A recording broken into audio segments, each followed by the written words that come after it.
12 June 2024ರಂದು ವಿಶೇಷ ಉಪನ್ಯಾಸಕರಾಗಿ ಕನ್ನಡ ವಿಶ್ವವಿದ್ಯಾಲಯದ ಕುಲಪತಿಗಳಾದಂಥ professor D V Parameshwar sir ಅವರು ವೇದಿಕೆ ಮೇಲೆ ಬರಬೇಕಂತ ಅವರಲ್ಲಿ ಮನಪೂರ್ವಕವಾಗಿ ಕೇಳಿಕೊಳ್ತೇನೆ. ಜೊತೆಗೆ ಅವರು ಕಲ್ಯಾಣ ಚಾಲುಕ್ಯ ಮತ್ತು ಚೋಳರ ಸಂಘರ್ಷ ಎನ್ನುವಂಥ ಒಂದು ಪ್ರಬಂಧವನ್ನು ಕೂಡ ಅವರು ಮಂಡಿಸಿದ್ದಾರೆ. ಅವರ ಪರಿಚಯ ಈ ರೀತಿ ಇರುತ್ತದೆ. Doctor D V Parameshwar professor ಆಗಿ ಮತ್ತು ಇವರು ಹುಟ್ಟಿದ್ದು 3/3/1963 ದೊಡ್ಡಜ್ಜೆ ಮತ್ತು ದೊಡ್ಡ ಬೆಳವಂಗಲ ಅಂತೇಳಿ ಮತ್ತು ಬೆಂಗಳೂರು ರೂರಲ್ ಡಿಸ್ಟಿಕಲ್ಲಿ ಅವರು ಜನ್ಮ ಇರ್ತಾರೆ. ಜೊತೆಗೆ ಅವರ ಫಾದರ್ ಬಂದು ಅವರ ತಂದೆ ಬಂದು DN ವೀರಭದ್ರಯ್ಯ, ತಾಯಿ ಶಾರದಮ್ಮ ಅಂತೇಳಿ. ಇವರ ಎಜುಕೇಷನ್ ಹೀಗಿರ್ತದೆ: BA ಯಲ್ಲಿ ಕನ್ನಡ ಹಿಸ್ಟ್ರಿ ಎಕನಾಮಿಕ್ಸ್ ಮುಗಿಸಿ ಆರ್ಟ್ಸ್ ಕಾಲೇಜ್ ಬೆಂಗಳೂರಲ್ಲಿ ಅವರು ಮುಗಿಸ್ತಾರೆ. MA ಅನ್ನು ಡಿಪಾರ್ಟ್ಮೆಂಟ್ ಆಫ್ ಕನ್ನಡ ಬೆಂಗಳೂರು ಯೂನಿವರ್ಸಿಟಿಯಲ್ಲಿ ಕೂಡ ಮುಗಿಸ್ತಾರೆ. ಡಿಪ್ಲೊಮಾ ಎಫೋಗ್ರಫಿ ಕನ್ನಡ ಸಾಹಿತ್ಯ ಪರಿಷತ್ ಬೆಂಗಳೂರಲ್ಲಿ ಕೂಡ ಮುಗಿಸ್ತಾರೆ.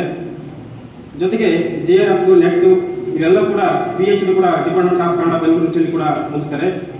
ಮತ್ತು ಇವರ PhD ಟಾಪಿಕ್ ಬಂದು ಕನ್ನಡ ಶಾಸನಗಳ ಶಿಲ್ಪ ಅನ್ನುವಂಥ ಬೆಂಗಳೂರು ಯೂನಿವರ್ಸಿಟಿ ಕೂಡ 1994ರಲ್ಲಿ ಮುಗಿಸಿ ಇವರ ಅಡ್ಮಿನಿಸ್ಟ್ರೇಟಿವ್ ಆಗಿ ಅನೇಕ ಕೆಲಸ ಕಾರ್ಯಗಳು ಕೂಡ ಅವರು ಮುಗಿಸಿದ್ದಾರೆ ಮತ್ತು ಸರ್ಕಾರದಲ್ಲಿ ಕೂಡ ಅನೇಕ ಸೇವೆಗಳು ಕೂಡ ಅವರು ಸಲ್ಲಿಸಿದ್ದಾರೆ.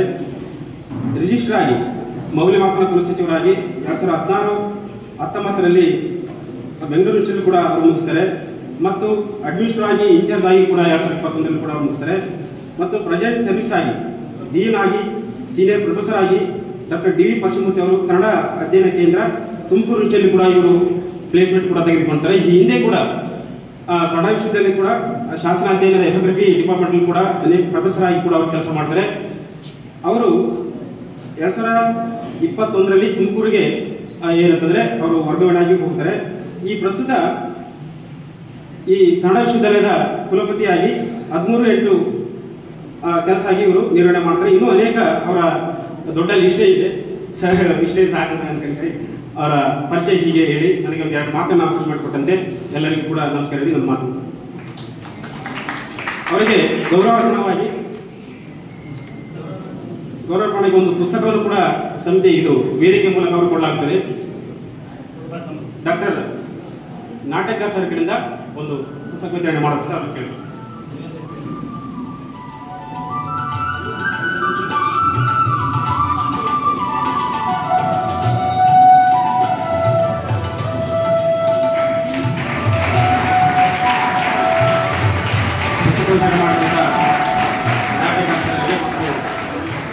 ಧನ್ಯವಾದಗಳು ತಿಳಿಸಿ. ಈಗ ಕಲ್ಯಾಣ ಚಾಲುಕ್ಯರ ಚರಿತ್ರೆ ದಾಖಲೆಗಳ ವಿಚಾರ ಸಂಖ್ಯೆತಕ್ಕಂತೆ professor D V Parameshwar sir ಅವರು ಕಲ್ಯಾಣ ಚಾಲುಕ್ಯ ಮತ್ತು ಚೋಳರ ಸಂಘರ್ಷ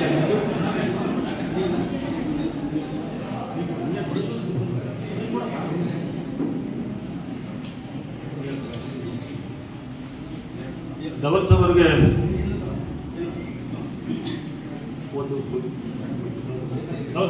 ನಾಟ್ಯಕರ್ ಸರ್ ಅವರು ಪುಸ್ತಕ ನೀಡುವುದರ ಮೂಲಕ ಅವರನ್ನು ಸ್ವಾಗತಿಸ್ತಾರೆ.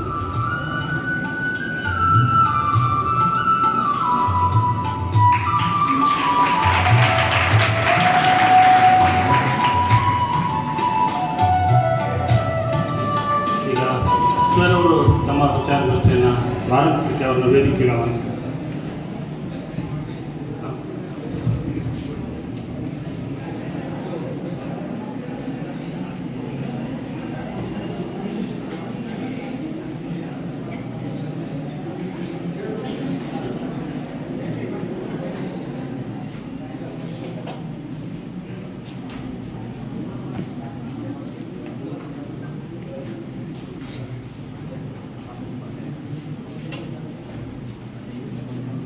ಕರ್ನಾಟಕ ರಾಜ್ಯ ಪತ್ರಾಗಾರ ಇಲಾಖೆ ಹಾಗೂ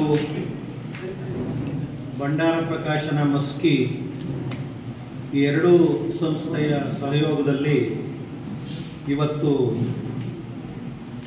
ಈ ಸರ್ಕಾರಿ ಪ್ರಥಮ ದರ್ಜೆ ಕಾಲೇಜು ಮತ್ತು ಸ್ನಾತಕೋತ್ತರ ಅಧ್ಯಯನ ಕೇಂದ್ರ ಗುರುಮಿಟ್ಕಲ್ಲು ನಡೆಸ್ತಾ ಇರುವಂಥ ಕಲ್ಯಾಣ ಚಾಲುಕ್ಯರ ಚರಿತ್ರೆಯ ದಾಖಲೆಗಳನ್ನು ಈ 2 ದಿವಸಗಳ ರಾಷ್ಟ್ರೀಯ ವಿಚಾರ ಸಂಕಿರಣದ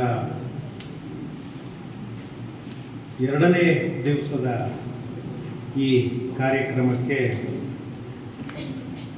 ಇಷ್ಟೊಂದು ಜನ ಕಲ್ಯಾಣ ಚಾಲುಕ್ಯರ ಅಭಿಮಾನಿಗಳು ಸೇರಿದಿರಿ ಅಂದರೆ ಬಹಳ ಸಂತೋಷ ಆಗ್ತದೆ.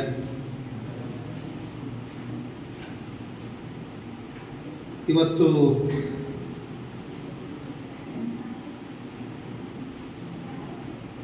ನಾನು ಸಮಾರೋಪ ಸಮಾರಂಭದಲ್ಲಿ ಭಾಗವಹಿಸಬೇಕಾಗಿತ್ತು.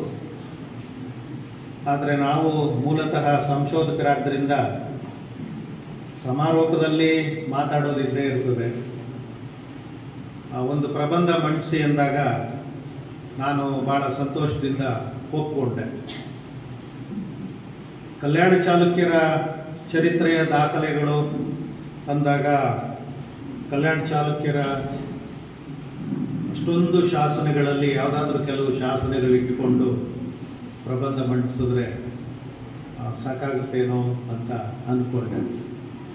ಆಮೇಲೆ ನನಗೆ ಆಹ್ವಾನ ಪತ್ರಿಕೆ ಬಂದ ಮೇಲೇ ಈ ರಾಷ್ಟ್ರೀಯ ಸಮ್ಮೇಳನದ ಗಂಭೀರತೆಯ ಅರಿವಾಗಿತ್ತು. ಹೀಗಾಗಿ ಕೊನೆಗೆ ಅವರಿಗೆ ಒಂದು ವಿಷಯ ಕೊಟ್ಟೆ.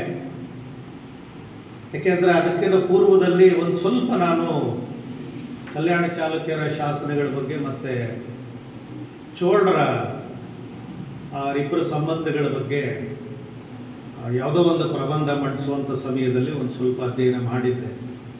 ಹೀಗಾಗಿ ತಕ್ಷಣ ಅದು ನನಗೆ ಜ್ಞಾಪಕಕ್ಕೆ ಬಂದು ಈ ಸಂದರ್ಭದಲ್ಲಿ ಇದನ್ನೇ ಮಂಡಿಸೋದು ಸೂಕ್ತ ಅಂತೇಳಿ ಕಲ್ಯಾಣ ಚಾಲುಕ್ಯರು ಮತ್ತು ಚೋಳರ ಸಂಘರ್ಷಗಳು ಅನ್ನುವಂಥ ವಿಷಯದ ಬಗ್ಗೆ ಪ್ರಬಂಧ ಮಂಡಿಸ್ತೀನಿ ಅಂತ ಹೇಳಿದೆ.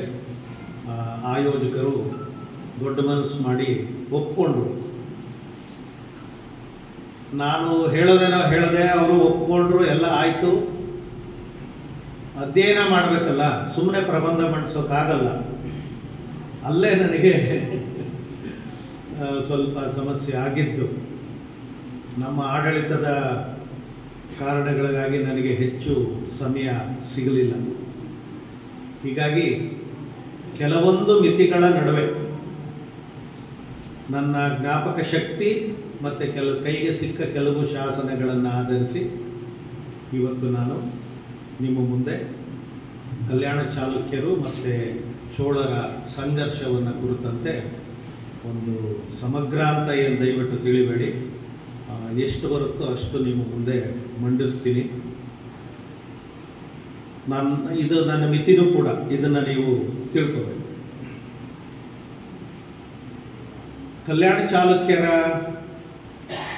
ದಾಖಲೆಗಳನ್ನು ಕುರಿತಂತೆ ಕರ್ನಾಟಕದ ಚರಿತ್ರೆಯಲ್ಲಿ ಅಥವಾ ಕರ್ನಾಟಕವನ್ನು ಕಟ್ಟುವ ಚರಿತ್ರೆಯಲ್ಲಿ ಅವರ ಪಾತ್ರ ಏನು ಅನ್ನೋದನ್ನೆಲ್ಲ ನಿನ್ನೆ ಬಹುಶಃ ನಿಮಗೆ ಅನೇಕ ಸಂಶೋಧಕರು ತಿಳಿಸ್ಕೊಟ್ಟಿದ್ದಾರೆ ಅಂತ ನಾನು ಭಾವಿಸ್ತೇನೆ. ಕರ್ನಾಟಕದ ಸಾಹಿತ್ಯ ಚರಿತ್ರೆಯಲ್ಲಿಯೂ ಅಷ್ಟೇ ಕಲ್ಯಾಣ ಚಾಲುಕ್ಯರ ಪಾತ್ರವನ್ನು ನಾವು ಮರೆಯುವಾಗಿಲ್ಲ.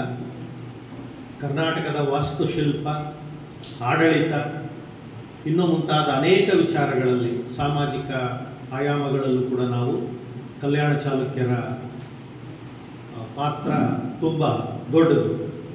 ಬೆಳಗ್ಗೆ ನಾವೆಲ್ಲ ಸ್ನೇಹಿತರು ಮಾತಾಡ್ತಾ ಇದ್ದೋ, ಇಷ್ಟೆಲ್ಲ ದೊಡ್ಡ ಕೊಡುಗೆಯನ್ನು ನೀಡಿದರೂ ಸಹ ಕಲ್ಯಾಣ ಚಾಲುಕ್ಯರ ಅಧ್ಯಯನ ಸಾಕಪ್ಪ ಅನ್ನುವಷ್ಟು ಇನ್ನೂ ಆಗಿಲ್ವಲ್ಲ ಅಂತ. ಇದಕ್ಕೆ ಬೇರೆ ಬೇರೆ ಕಾರಣಗಳಿವೆ. ತುಂಬ ವ್ಯಾಪಕವಾದಂಥ ಪ್ರದೇಶವನ್ನೇ ಅವರು ಆಳ್ತಾ ಇದ್ದಿದ್ದಿರಬಹುದು. ಮತ್ತು ಇಲ್ಲಿರುವಂಥ ಆಳ್ವಿಕೆ ನಡೆಸಿದಂಥ ಅನೇಕ ರಾಜರು, ಅನೇಕ ಜನ ಆ ರಾಜರ ಗುಂಪಿನಲ್ಲಿ ಪ್ರತ್ಯೇಕವಾದಂಥ ಬೇರೆ ಬೇರೆ ಬೇರೆ ಬೇರೆ ವ್ಯಕ್ತಿತ್ವವನ್ನು ಮತ್ತು ಸಾಧನೆಯನ್ನು ಒಳಗೊಂಡಿರೋದಕ್ಕೂ ಕೂಡ ಇದು ಕಾರಣ ಇರ್ಬೋದು. ನಾವು ಬಹಳ ಮುಖ್ಯವಾಗಿ ಹೆಚ್ಚು ಅಧ್ಯಯನ ನಡೆದಿರೋದು ಈ ಕಲ್ಯಾಣ ಚಾಲುಕ್ಯರ ಚರಿತ್ರೆಯಲ್ಲಿ 6ನೇ ವಿಕ್ರಮಾದಿತ್ಯನನ್ನ ಕುರಿತು. ಆದರೆ ಆರಂಭದ ಇಮ್ಮಡಿ ತೈಲಪನಿನಿಂದ ಮೊದಲುಗೊಂಡು ಕೊನೆಯ ದೊರೆಯವರೆಗೆ ಬಹುತೇಕ ಕಲ್ಯಾಣ ಚಾಲುಕ್ಯರ ಅರಸರುಗಳು ಕರ್ನಾಟಕತ್ವವನ್ನು ಕಟ್ಟುವಲ್ಲಿ ದೊಡ್ಡ ಪಾತ್ರ ವಹಿಸಿದ್ದಾರೆ ಅನ್ನೋದು ನಾವು ಮರಿಬಾರದು. ಕರ್ನಾಟಕದಲ್ಲಿ ಹೇಗೆ ಪ್ರಬಲವಾದಂಥ ಅರಸು ಮನೆತನಗಳು ಕರ್ನಾಟಕದ ರಕ್ಷಣೆಯಲ್ಲಿ ಪಾತ್ರವನ್ನು ವಹಿಸಿದ್ವು, ಹಾಗೆಯೇ ದಕ್ಷಿಣ ಭಾರತದ ಪ್ರಬಲ ಅರಸು ಮನೆತನಗಳಲ್ಲಿ, ತಮಿಳುನಾಡಿನ ಪ್ರಬಲ ಅರಸು ಮನೆತನಗಳಲ್ಲಿ 2 ಮನೆತನ ಅತ್ಯಂತ ದೊಡ್ಡವಾದವು. ಒಂದು ಪಲ್ಲವರು, ಇನ್ನೊಂದು ಚೋಳರು. ಈ ಕಲ್ಯಾಣ ಚಾಲುಕ್ಯರ ಉಗಮದ ಆರಂಭದಲ್ಲೇ ತಮಿಳುನಾಡಿನ ಚೋಳರು ಅಷ್ಟೊತ್ತಿಗೆ ತಮ್ಮ ಪ್ರದೇಶದಲ್ಲಿ ಒಂದು ನೆಲೆಯನ್ನು ಕಂಡುಕೊಂಡಿದ್ದರು. 2 ವಂಶದವರಿಗೆ ಸಾಮ್ಯತೆಯೂ ಇದೆ, ವ್ಯತ್ಯಾಸವೂ ಇದೆ. ಇಬ್ಬರೂ ಕೂಡ ರಾಜ್ಯ ವಿಸ್ತರಣೆಯ ದಿಗ್ವಿಜಯದ ಕನಸುಗಳನ್ನು ಇಟ್ಕೊಂಡವರೆ, ಕಲ್ಯಾಣ ಚಾಲುಕ್ಯರು ಮತ್ತು ಚೋಳರು. ಚೋಳರಿಗೆ ಆ ದಕ್ಷಿಣ ಭಾಗದಲ್ಲಿ ನೆಲ ಕಡಿಮೆ ಇತ್ತು, 3 ಭಾಗ ಸಮುದ್ರ. ದಕ್ಷಿಣ ಭಾಗದಲ್ಲಿ ಅಂದರೆ ಅವ್ರದ್ದು ಲಕ್ಷದ್ವೀಪಗಳು ಮತ್ತು ಬೇರೆ ಬೇರೆ ಪ್ರದೇಶ, ಬಹಳ ಪ್ರಮುಖವಾಗಿ ಶ್ರೀಲಂಕಾ, ಸಿಲೋನ್, ಈ ಭಾಗವನ್ನು ಅವರು ದೃಷ್ಟಿಯನ್ನು ಹರಿಸಿದ ಮೇಲೆ ಉತ್ತರ ಭಾರತದ ಕಡೆಗೆ ಅವರು ದೃಷ್ಟಿಯನ್ನು ಹರಿಸೋದಕ್ಕೆ ಶುರು ಮಾಡಿದ್ರು. ಈ ದಕ್ಷಿಣ ಭಾರತದಲ್ಲಿ ಈ ಉತ್ತರ ಭಾರತದ ಕಡೆಗೆ ತೆರಳುವಾಗ ನಮ್ಮ ಕರ್ನಾಟಕ ಮತ್ತು ಆಂಧ್ರ ಅವರಿಗೆ ನಡುಗೋಡೆಯಾಗಿ ಇತ್ತು. ಈ 2 ಭಾಗದ ಅರಸರು, ಬಹಳ ಮುಖ್ಯವಾಗಿ ಕಲ್ಯಾಣ ಚಾಲುಕ್ಯರ ಅರಸರು, ಅವರ ದಿಗ್ವಿಜಯದ ಒಂದು ಸಾಧನೆಗೆ ಪದೇ ಪದೇ ಅಡ್ಡವನ್ನು ಹಾಕ್ತಾ ಇದ್ದರು. ಹೀಗಾಗಿ ಕಲ್ಯಾಣ ಚಾಲುಕ್ಯರ ಆರಂಭದ ಅರಸರಿಂದ ಮೊದಲುಗೊಂಡು ಕೊನೆಯವರೆಗೆ ಚೋಳರ ಜೊತೆ ಪದೇ ಪದೇ ಸಂಘರ್ಷವನ್ನು ನಡೆಸ್ತಾ ಇದ್ದರು. ಕರ್ನಾಟಕದ ಅರಸು ಮನೆತನಗಳ ಚರಿತ್ರೆಯನ್ನು ನಾವು ಗಮನಿಸಿದ್ರೆ, ಬಾದಾಮಿ ಚಾಲುಕ್ಯರ ಕಾಲದಿಂದಲೂ ತಮಿಳುನಾಡಿನ ಅರಸರೊಂದಿಗೆ ಸಂಘರ್ಷಗಳು ನಡೀತಾ ಇದ್ದಿದ್ದನ್ನು ನಾವು ಕಾಣ್ತೇವೆ. ರಾಷ್ಟ್ರಕೂಟರ ಕಾಲಕ್ಕೆ ಚೋಳರ ಸಂಘರ್ಷ ಕರ್ನಾಟಕದ ಅರಸರ ಜೊತೆಗೆ ಪ್ರಾರಂಭ ಆಯಿತು. ರಾಷ್ಟ್ರಕೂಟರ ನಂತರ ಕಲ್ಯಾಣ ಚಾಲುಕ್ಯ ಅರಸರು ಬಂದ ಮೇಲೆ ಅದರ ಉಸ್ತುವಾರಿಯನ್ನು, ಹೋರಾಟದ ಉಸ್ತುವಾರಿಯನ್ನು ಈ ಕಲ್ಯಾಣ ಚಾಲುಕ್ಯದ ಅರಸರು ವಹಿಸಿಕೊಂಡರು. ಎಷ್ಟರ ಮಟ್ಟಿಗೆ ಅಂದರೆ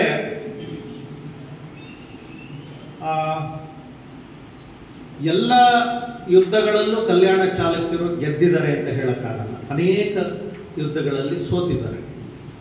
ಆದರೆ ಅನೇಕ ಯುದ್ಧಗಳಲ್ಲಿ ಚೋಳರನ್ನು ಸದೆ ಬಡಿದಿದ್ದಾರೆ, ಚೋಳರ ದೊರೆಗಳನ್ನು ಕೊಂದಿದ್ದಾರೆ.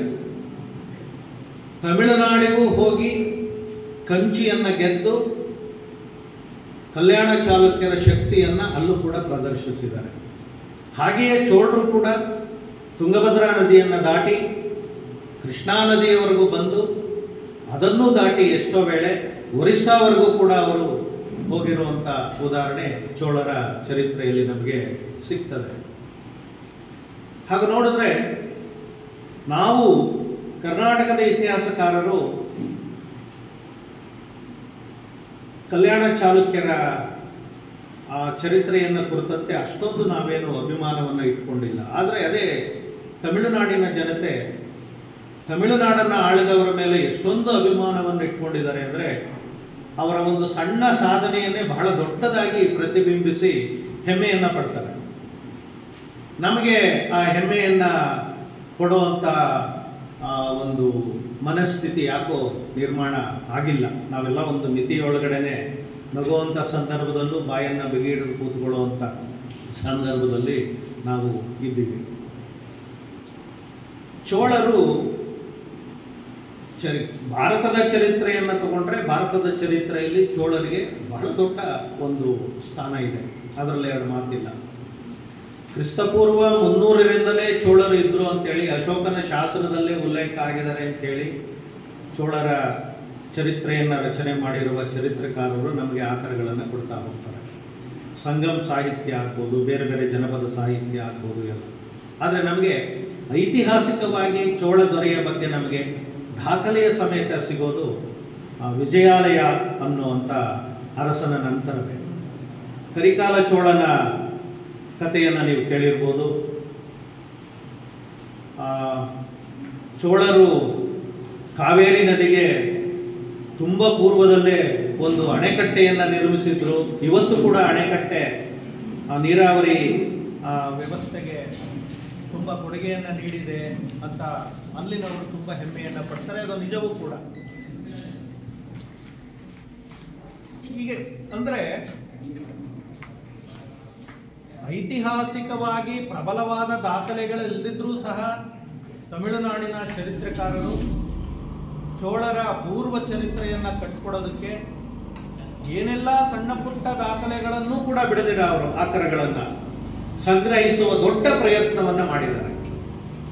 ನಮ್ಮಲ್ಲಿ ಅಧ್ಯಯನಕ್ಕೆ ದೊಡ್ಡ ದೊಡ್ಡ ಆಕರಗಳು ಸಿಕ್ಕಿದ್ರೂ ಕೂಡ ನಾವು ಅದನ್ನು ನಿರ್ಲಕ್ಷ್ಯ ಮಾಡಿದ್ದೀವಿ ಅನ್ನೋದನ್ನು ನಾವು ಗಮನಿಸಬೇಕಾಗುತ್ತೆ ಈ ವಿಚಾರದಲ್ಲಿ. ಇರಲಿ, ನಾನು ಬಹಳ ಮುಖ್ಯವಾಗಿ ನನ್ನ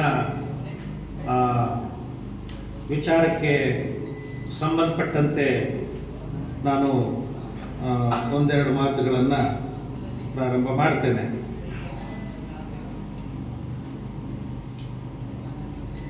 ಚೋಳರು ಕ್ರಿಸ್ತಪೂರ್ವ 300ರಿಂದ ಕ್ರಿಸ್ತಶಕ 1250ರವರೆಗೆ 5-6 ವರ್ಷದ ಹೆಚ್ಚು ಕಡಿಮೆ, ಒಬ್ಬೊಬ್ಬರು ಇತಿಹಾಸಕಾರರು 4-5 ವರ್ಷದ ಹಿಂದೆ ಮುಂದೆ ಕಾಲವನ್ನು ಹೇಳ್ತಾರೆ. ಅಂದರೆ ನಮ್ಮಲ್ಲಿ ಹೊಯ್ಸಳರು ಪ್ರಬಲರಾಗುವವರೆಗೆ ಚೋಳರು ತಮಿಳುನಾಡಿನಲ್ಲಿ ತುಂಬ ಪ್ರಬಲರಾಗಿರ್ತಾರೆ.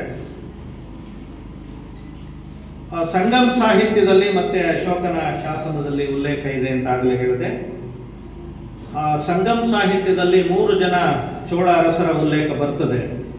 ಅವರನ್ನು ಹೊಗಳುವಂಥ ಹಾಡುಗಳು ಆ ಸಂಗಮ್ ಸಾಹಿತ್ಯದಲ್ಲಿ ಇವೆ.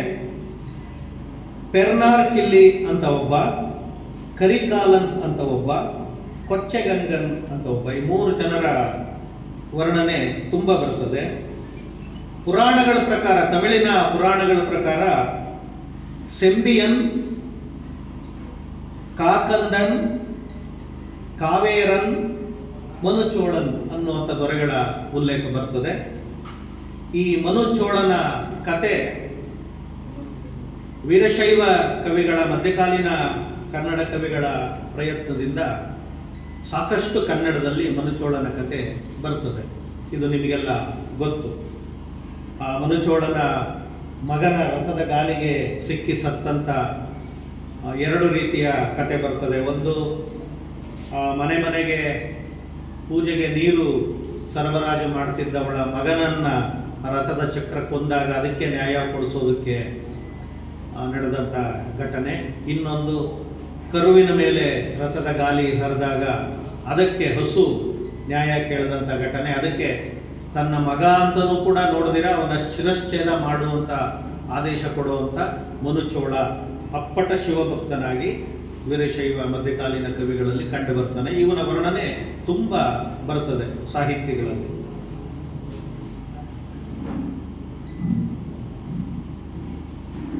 ಗುಬ್ಬಿ ಮಲ್ಲನಾರ್ಯ ಅನ್ನೋನು ಭಾವಚಿಂತಾರತ್ನ ಕೃತಿಯಲ್ಲಿ ಈ ಘಟನೆಯನ್ನ ತುಂಬ ಸೊಗಸಾಗಿ ವರ್ಣಿಸ್ತಾನೆ. ಕರ್ನಾಟಕದ ಅನೇಕ ದೇವಾಲಯಗಳ ಭಿತ್ತಿಗಳ ಮೇಲೆ, ಕಂಬಗಳಲ್ಲಿ ಇದರ ಕಥೆಯ ಸಾಂಕೇತಿಕವಾದಂಥ ಚಿತ್ರಣ ನಮಗೆ ಕಂಡು ಬರ್ತದೆ. ಅಷ್ಟು ಜನಪ್ರಿಯವಾದಂಥ ಕತೆ ಇದು. ಅವನೊಬ್ಬ ಅಪ್ಪಟ ಶಿವಭಕ್ತ ಅನ್ನೋ ಹಾಗೆ. ಆ ಚೋಳರ ಬಗ್ಗೆ ಕೆಲವೊಂದು ಬೇರೆ ಬೇರೆ ವಿಚಾರಗಳು ಇವೆ. ಅವರು ಶಿವಪಕ್ಷಪಾತಿ, ವಿಷ್ಣು ಭಕ್ತರನ್ನ ಹಿಡಿದು ಕೊಲ್ತಾ ಇದ್ರು, ಈ ಎಲ್ಲ ಕಥೆಗಳಿವೆ. ಇದರ ಕಾರಣದಿಂದ ರಾಮಾನುಜಾಚಾರ್ಯರು ತಮಿಳುನಾಡನ್ನು ಬಿಟ್ಟು ಕರ್ನಾಟಕದ ಹೊಯ್ಸಳರ ಆಶ್ರಯಕ್ಕೆ ಬಂದರು ಮೇಲ್ಕೋಟೆಗೆ ಅಂತ ಎಲ್ಲ ನೀವು ಓದಿರ್ತೀರಿ. ಅದು ಬೇರೆ ಘಟನೆ, ಅದು ನಾನು ಇಲ್ಲಿ ಹೆಚ್ಚು ಚರ್ಚಿಸಕ್ಕೆ ಹೋಗೋದಿಲ್ಲ.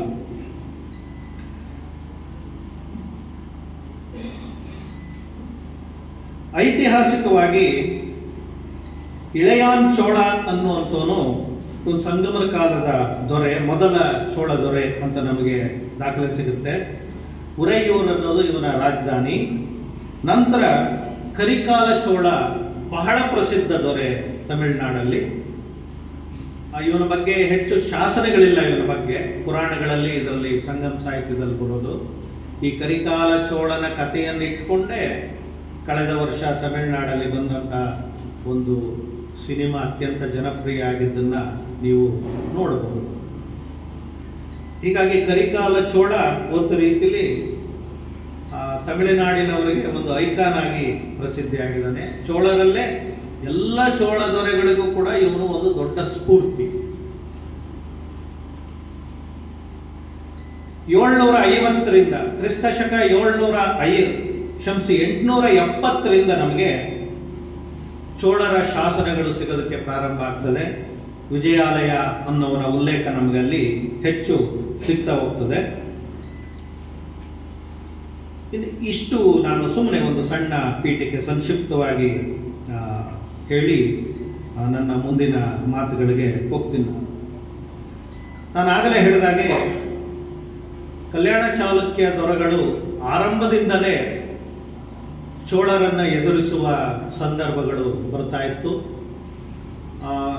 ಅನೇಕ ಕಲ್ಯಾಣ ಚಾಲುಕ್ಯ ದೊರೆಗಳು ಉತ್ತರ ಭಾರತದ ದಿಗ್ವಿಜಯಕ್ಕೆ ಆದ್ಯತೆ ಕೊಟ್ಟಷ್ಟೇ ಚೋಳರನ್ನು ತಡೆಯುವುದಕ್ಕೂ ಕೊಡ್ತಾ ಇದ್ರು. ಯಾಕೆಂದ್ರೆ ನಮ್ಮನ್ನು ನಾವು ಮೊದಲು ಉಳಿಸಿಕೊಂಡ್ರೆ ಮುಂದಿನ ಕೆಲಸಕ್ಕೆ ಸುಲಭ ಅನ್ನುವಂಥ ಮಾತು. ಯಾಕೆಂದ್ರೆ ಇವರು ದಕ್ಷಿಣ ಭಾಗದಿಂದ ಚೋಳರು ಪದೇ ಪದೇ ಬಂದು ಕಿರುಕುಳ ಕೊಡೋದು, ಇಲ್ಲಿ ಗ್ರಾಮಗಳನ್ನು ಸುಡೋದು, ಪಟ್ಟಣಗಳನ್ನು ನಾಶ ಮಾಡೋದು, ಈ ಕೆಲಸವನ್ನು ಮಾಡ್ತಾ ಇದ್ರು. ಇದನ್ನು ತಡೆಯುವುದರ ಜೊತೆಗೆ ಕಲ್ಯಾಣ ಚಾಲುಕ್ಯರಿಗೆ ಇದ್ದಂಥ ಮತ್ತೊಂದು ಆ ಉದ್ದೇಶ ತಮ್ಮ ರಾಜ್ಯವನ್ನು ಉತ್ತರಕ್ಕೂ ವಿಸ್ತರಿಸೋದು. ಚೋಳರಿಗೆ ಉತ್ತರಕ್ಕೆ ವಿಸ್ತರಿಸುವ ಕೆಲಸವಷ್ಟೇ ಅವರ ಗುರಿಯಾಗಿತ್ತು. ಕಲ್ಯಾಣ ಚಾಲುಕ್ಯರಿಗೆ ಅವರನ್ನು ತಡೆಯುವುದು ಒಂದು ಕೆಲಸ, ಮತ್ತೆ ರಾಜ್ಯವನ್ನು ವಿಸ್ತರಿಸುವುದು ಮತ್ತೊಂದು ಕೆಲಸ. ಎರಡು ಕೆಲಸವನ್ನು ಏಕಕಾಲಕ್ಕೆ ಮಾಡ್ಕೊಂಡು ಬಂದಿದ್ದಾರೆ ಕಲ್ಯಾಣ ಚಾಲುಕ್ಯರು. ಹೀಗಾಗಿ ಆ ಕಲ್ಯಾಣ ಚಾಲುಕ್ಯ ದೊರೆಗಳ ಸಾಧನೆ ನಿಜವಾಗಲೂ ಕೂಡ ಮಹತ್ವವಾದ್ದು ಕರ್ನಾಟಕದ ಚರಿತ್ರೆಯಲ್ಲಿ ಅಂತ ನಾವು ಗಮನಿಸಬೇಕಾಗ್ತದೆ. ಎರಡನೇ ತೈಲ ನಮಗೆ ಕಲ್ಯಾಣ ಚಾಲುಕ್ಯರ ಮೊದಲ ದೊರೆ ಐತಿಹಾಸಿಕವಾಗಿ ದಾಖಲೆ ಸಿಗೋದು ನಮಗೆ. ಇವನು 973ರಿಂದ 996ರವರೆಗೆ ಇವನು ಆಳ್ವಿಕೆಯನ್ನು ನಡೆಸ್ತಾನೆ. ಮಾದಿನೂರು ಶಾಸನ ಕೊಪ್ಪಳ ಜಿಲ್ಲೆಯಲ್ಲಿರೋದು ಇವನಿಗೆ ಒಂದು ಬಿರುದನ್ನು ಸೂಚಿಸುತ್ತೆ. ಕಾಂಚೀಪುರ ಸಂಹಾರ ಕಾರಣ ಅನ್ನುವಂಥ ಬಿರುದು ಇವನಿಗಿದೆ. ಅಂದರೆ ತಮಿಳುನಾಡಿನ ಕಂಚಿಯನ್ನು ಸಂಹಾರ ಮಾಡಿದ ಇವನು ಅನ್ನುವಂಥದ್ದು. ಅಂದರೆ ಕಂಚಿ ಚೋಳರ ಪ್ರಮುಖ ಪಟ್ಟಣ, ಆಮೇಲೆ ರಾಜಧಾನಿಯೂ ಕೂಡ ಆಗಿತ್ತದು.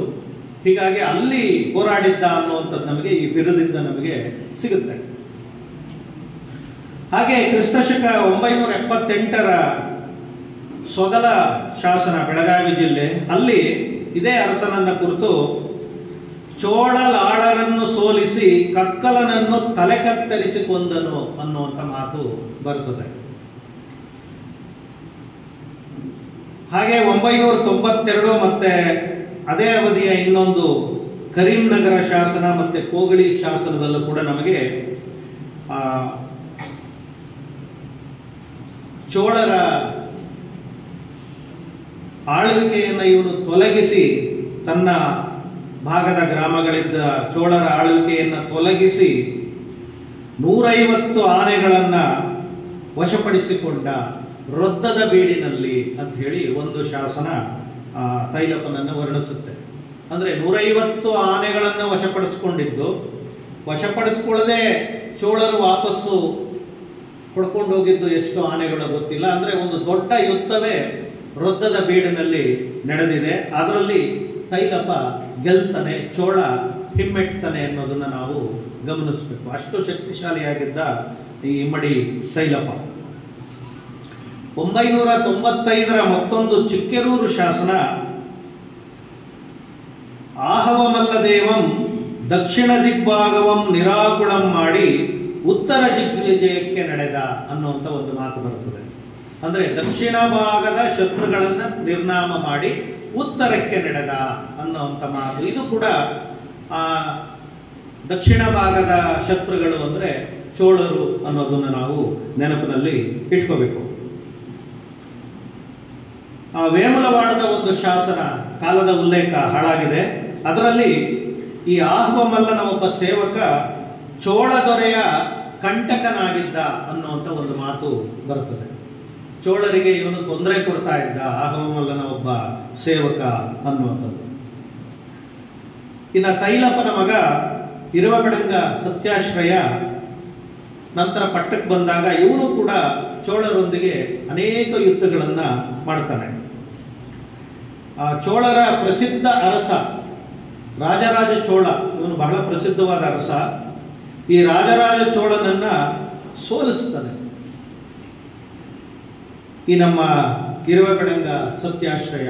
ಇದು ನಮಗೆ ಹಾವೇರಿ ಹತ್ತಿರ ಇರುವಂತ ಹೊಟ್ಟೂರಿನ ಶಾಸನದಿಂದ ಸ್ಪಷ್ಟವಾಗಿ ನಮಗೆ ಗೊತ್ತಾಗ್ತದೆ.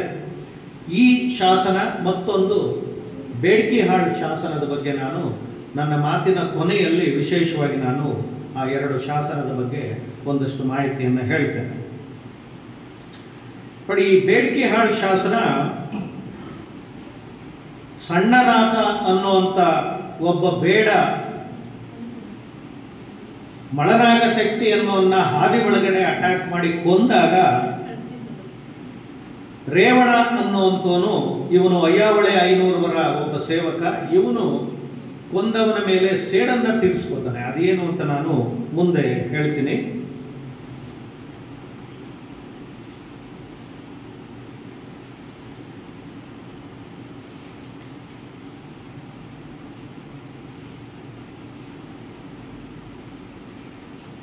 ಹಾವೇರಿ ತಾಲೂಕಿನ ಗುಡ್ಡದ ಬೇವಿನಹಳ್ಳಿ ಶಾಸನದಲ್ಲಿ ಒಂದು ಮಾತು ಬರ್ತದೆ. ಈ ಇರುವಬೆಡಂಗ ಇವನ ಅಧಿಕಾರಿ ಕುಂದರಾಜ ಅನ್ನೋನು ಚೋಳರಿಗೆ ಯಮನಂತಿದ್ದನು ಅನ್ನುವಂಥ ಒಂದು ಮಾತು ಬರ್ತದೆ. ಇದು ಕೂಡ ಇವರು ಚೋಳರ ಜೊತೆ ಸಂಘರ್ಷವನ್ನು ನಡೆಸ್ತಾ ಇದ್ರು ಅನ್ನೋದನ್ನ ಸೂಚಿಸುತ್ತೆ. ಅನೇಕ ಬಾರಿ 1ನೇ ರಾಜರಾಜ ಚೋಳ ಕರ್ನಾಟಕದ ಮೇಲೆ ಇವನ ಅವಧಿಯಲ್ಲಿ ದಾಳಿಯನ್ನ ಮಾಡ್ತಾನೆ.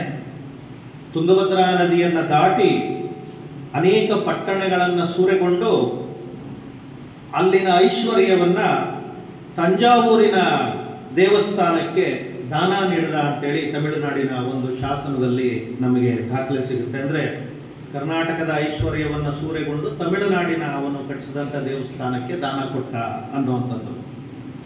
ಇನ್ನು 5ನೇ ವಿಕ್ರಮಾದಿತ್ಯ ಚೋಳರು ಗಂಗವಾಡಿ ಮೇಲೆ, ನೊಣಂಬವಾಡಿ ಮತ್ತೆ ಗಂಗವಾಡಿ ಮೇಲೆ ಚೋಳರು ಪದೇ ಪದೇ ದಾಳಿಯನ್ನ ಮಾಡ್ತಾರೆ. ಯಾಕೆಂದ್ರೆ ಚೋಳರು ಉತ್ತರಕ್ಕೆ ಬರಬೇಕು ಅಂದ್ರೆ ಅವರಿಗೆ ಅಡ್ಡವಾಗಿದ್ದು ಗಂಗವಾಡಿ ಮತ್ತೆ ನೊಳಂಬವಾಡಿ.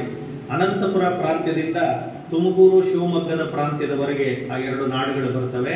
ಅದನ್ನ ದಾಟಿ ಅವರು ಮುಂದಕ್ಕೆ ಬರಬೇಕಾಗಿತ್ತು ಈ ತುಂಗಭದ್ರಾ ನದಿ ಪರಿಸರದ ನಾಡಿಗೆ.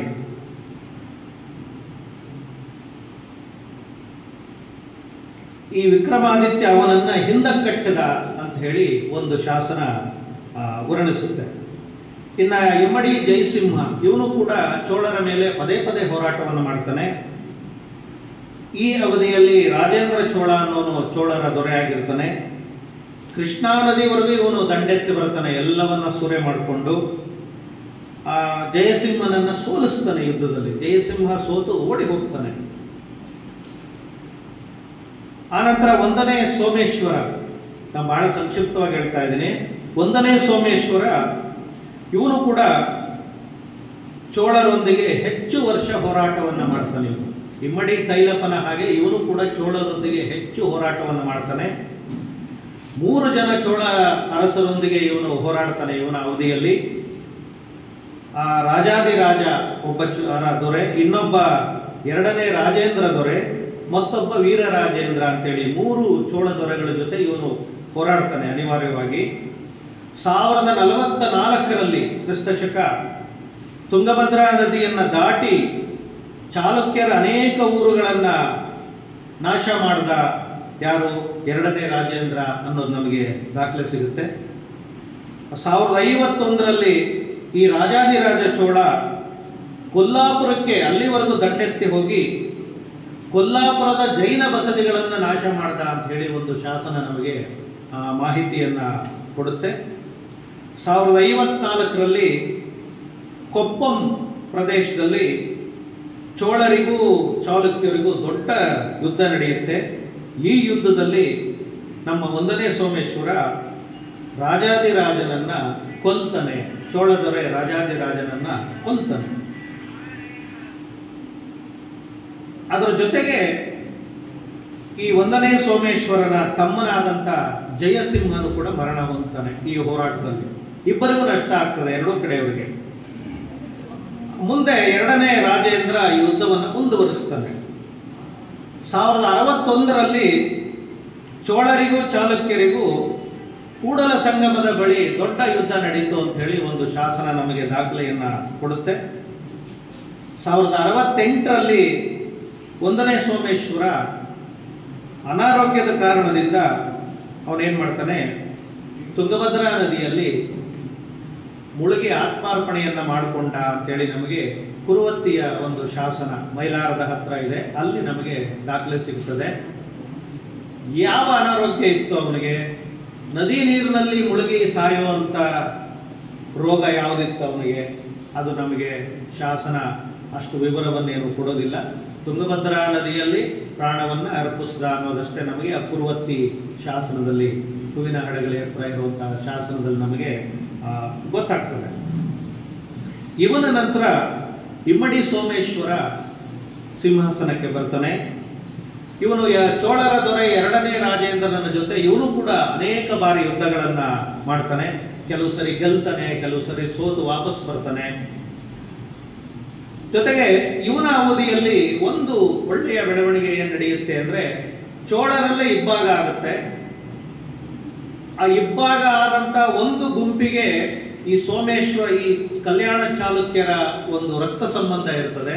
ಇವನು ಆ ಇಬ್ಬಾಗ ಆದಂತ ಒಂದು ಚೋಳಾಯ, ಅವನು ಆದಿರಾಜ ಅನ್ನುವಂಥ ಚೋಳ ದೊರೆಯ ಪರ ನಿಂತು ಚೋಳ ಸಿಂಹಾಸನವನ್ನ ಅವನಿಗೆ ಕೊಡಿಸುವಂತ ಪಾತ್ರವನ್ನ ಈ 2ನೇ ಸೋಮೇಶ್ವರ ವಹಿಸ್ತಾನೆ. ಅಂದ್ರೆ ಅಷ್ಟು ಮೆರೆದಂತ ಚೋಳರಿಗೆ ಕೊನೆಗೆ ಚೋಳ ಸಿಂಹಾಸನ ಉಳಿಸೋದಕ್ಕೆ ನಮ್ಮ ಕರ್ನಾಟಕದ ಕಲ್ಯಾಣ ಚಾಲುಕ್ಯರ ಅರಸ 2ನೇ ಸೋಮೇಶ್ವರನೇ ಒಳಜಗಳಗಳನ್ನು ನಿವಾರಿಸಿ ತನಗೆ ಬೇಕಾದವ್ರನ್ನ ಅಲ್ಲಿ ಸಿಂಹಾಸನದ ಮೇಲೆ ಕೂಡಿಸ್ತಾ ಅನ್ನುವಂಥದ್ದನ್ನ, ಈ ರಾಜಕೀಯ ತಂತ್ರವನ್ನ ನಾವು ಇಲ್ಲಿ ಗಮನಿಸಬೇಕಾಗ್ತದೆ.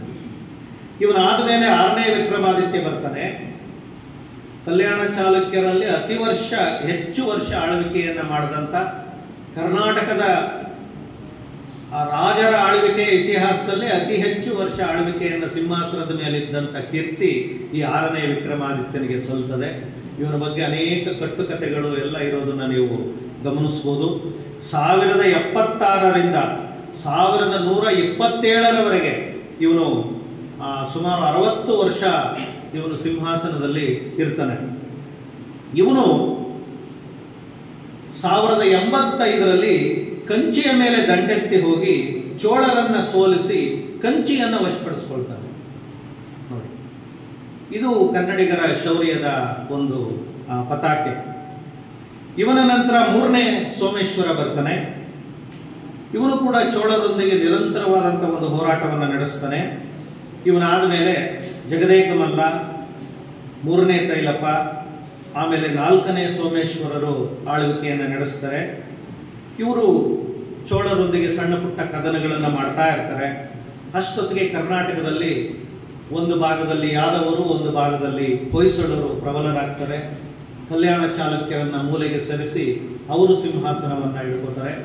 ಕಲ್ಯಾಣ ಚಾಲುಕ್ಯರ ಉತ್ತರದ ಪ್ರದೇಶಗಳೆಲ್ಲ ಯಾದವರ ಪಾಲಾಗ್ತದೆ, ದಕ್ಷಿಣದ ಪ್ರದೇಶವೆಲ್ಲ ಹೊಯ್ಸಳರು ಆಕ್ರಮಿಸ್ತಾರೆ. ಈ ಹೊಯ್ಸಳರು ಆಕ್ರಮಿಸೋ ಕಾಲಕ್ಕೆ ಚೋಳರಲ್ಲೇ ಒಳಜಗಳಗಾಡಾಗಿ ಚೋಳ ಸಾಮ್ರಾಜ್ಯ ಕುಸಿತ ಹೋಗ್ತದೆ. ಒಂದು ಕಾಲದಲ್ಲಿ ಅವರ ಹಿಂದಿನ ಶತ್ರುಗಳಾಗಿದ್ದಂಥ ಪಾಂಡ್ಯರು ಪ್ರಬಲರಾಗ್ತಾ ಹೋಗ್ತಾರೆ ತಮಿಳುನಾಡಲ್ಲಿ. ಕೊನೆಗೆ ಚೋಳರ ಕೊನೆಯ ದೊರೆಯನ್ನ ಸೋಲಿಸಿ ಪಾಂಡ್ಯರು ಚೋಳರನ್ನ ಪೂರ್ತಿ ಆಕ್ರಮಿಸ್ಕೋತಾರೆ ಚೋಳನಾಡನ್ನು. ಅಲ್ಲಿಗೆ ಇಲ್ಲಿ ಹೊಯ್ಸಳ ಯಾದವರ ಪ್ರಾಬಲ್ಯದೊಂದಿಗೆ ಕಲ್ಯಾಣ ಚಾಲುಕ್ಯರ ಆಡಳಿತ ನಿಂತರೆ, ತಮಿಳುನಾಡಲ್ಲಿ ಪಾಂಡ್ಯರ ಪ್ರಾಬಲ್ಯದೊಂದಿಗೆ ಸರಿಸುಮಾರು ಅದೇ ಕಾಲಾವಧಿಯಲ್ಲಿ ಚೋಳರ ಆಡಳಿತ ನಿಂತು ಹೋಗ್ತದೆ ಅಲ್ಲಿಗೆ. ಈ ಮಧ್ಯೆ ಮುಮ್ಮಡಿ ತೈಲಪ್ಪನ ನಂತರ ಬಿಜ್ಜಳ ಒಂದಷ್ಟು ವರ್ಷ, ಸುಮಾರು ಒಂದು 30 ವರ್ಷಗಳ ಕಾಲ ಕಲಚುರಿಗಳ ಆಡಳಿತ ಬರುತ್ತದೆ. ಆ ಅವಧಿಯ ವಚನ ಸಾಹಿತ್ಯ, ವಚನ ಚಳವಳಿ ಇದೆಲ್ಲ ನಿಮಗೆ ಗೊತ್ತಿದ್ದೆ, ನಾನೇನದ್ರ ಬಗ್ಗೆ ಹೆಚ್ಚು ಹೇಳೋ ಅಗತ್ಯ ಇಲ್ಲ. ಮೂರನೇ ಜಗದೇಕ ಮಲ್ಲ ಚಾಲುಕ್ಯರ ಕೊನೆಯೇ ಅರಸ. ಇವನು ಅಂಥ ಶಕ್ತಿವಂತನಾಗಿರಲಿಲ್ಲ ಅಂತ ದಾಖಲೆಗಳು ಹೇಳ್ತವೆ. ಮೂರನೇ ರಾಜೇಂದ್ರ ಅನ್ನೋನು ಕೊನೆಯ ಚೋಳ ದೊರೆ. ಇವನು ಕೂಡ ಶಕ್ತಿವಂತ ಆಗಿರಲಿಲ್ಲ. ಹೀಗಾಗಿ ಹೊಯ್ಸಳರು ಏನು ಮಾಡ್ತಾರೆ, ಪಾಂಡ್ಯರಿಗೆ ಬೆಂಬಲವನ್ನು ಕೊಡುವ ಮೂಲಕ, ಹೊಯ್ಸಳರು ತಮಿಳುನಾಡಿನಲ್ಲಿ ತಮ್ಮ ಪ್ರಾಬಲ್ಯವನ್ನು ವಿಸ್ತರಿಸ್ಕೊಳ್ಳೋದಕ್ಕೆ ಏನು ಮಾಡ್ತಾರೆ, ಪಾಂಡ್ಯರ ಜೊತೆ ಕೈ ಜೋಡಿಸಿ ಚೋಳರನ್ನು ಸಿಂಹಾಸನದಿಂದ ಕೆಳಗಿಳಿಸೋದಕ್ಕೆ ಯಶಸ್ವಿಯಾಗ್ತಾರೆ. ಹೊಯ್ಸಳರ ನೆರವಿನಿಂದ ಪಾಂಡ್ಯರು ಚೋಳರನ್ನು ಕೊನೆಗಾಣಿಸಿ ಚೋಳ ಸಿಂಹಾಸನವನ್ನು ಏರುತ್ತಾರೆ. ಆ ಮೂಲಕ ಕರ್ನಾಟಕದ ಮತ್ತೊಂದು ವಂಶ, ಹೊಯ್ಸಳ ವಂಶ, ತಮಿಳುನಾಡಿನಲ್ಲಿ ಹೆಚ್ಚು ಪಾದಾರ್ಪಣೆಯನ್ನು ಮಾಡಿ ತನ್ನ ಪ್ರಾಬಲ್ಯವನ್ನು ಮೆರೆಸ್ತದೆ. ಹೊಯ್ಸಳರ ಒಂದು ರಾಜಧಾನಿ ತಮಿಳುನಾಡಲ್ಲೂ ಮುಂದೆ ಇರುತ್ತದೆ ಅನ್ನೋದು ನಮಗೆ ಚರಿತ್ರೆಯಿಂದ ಗೊತ್ತಾಗ್ತದೆ. 1210ರ ವೇಳೆಗೆ ಚಾಲುಕ್ಯರ ಅಂತ್ಯ ಆಗುತ್ತೆ. ಇದು ಕಲ್ಯಾಣ ಚಾಲುಕ್ಯರು ಮತ್ತು ಚೋಳರ ನಡುವೆ ನಡೆದಂಥ ಸಂಘರ್ಷದ ಮುಖ್ಯವಾದಂಥ, ಸ್ಥೂಲವಾಗಿ ನಿಮಗೆ ಹೇಳಿದಂಥ ಮಾತು. ಕರಿಕಾಲ ಚೋಳನ ಉಲ್ಲೇಖವೂ ಕೂಡ ಕರ್ನಾಟಕದ ಕೆಲವು ಶಾಸನಗಳಲ್ಲಿ ಬರ್ತದೆ. ಸಂಗಮ್ ಲಿಟರೇಚರಲ್ಲಿ ಅಷ್ಟೇ ಅಲ್ಲ, ಇದನ್ನು ನಾವು ತಿಳ್ಕೋಬೇಕು. ಕಾವೇರಿ ನದಿ ತೀರದಲ್ಲಿ ಕಾವೇರಿ ಪಟ್ಟಣವನ್ನು ನಿರ್ಮಿಸಿದಂಥ ಕರಿಕಾಲ ಚೋಳ ಅಂತೇಳಿ ಕರ್ನಾಟಕದ ಕೆಲವು ಶಾಸನಗಳಲ್ಲಿ ಉಲ್ಲೇಖ ಬರ್ತದೆ. ಅದು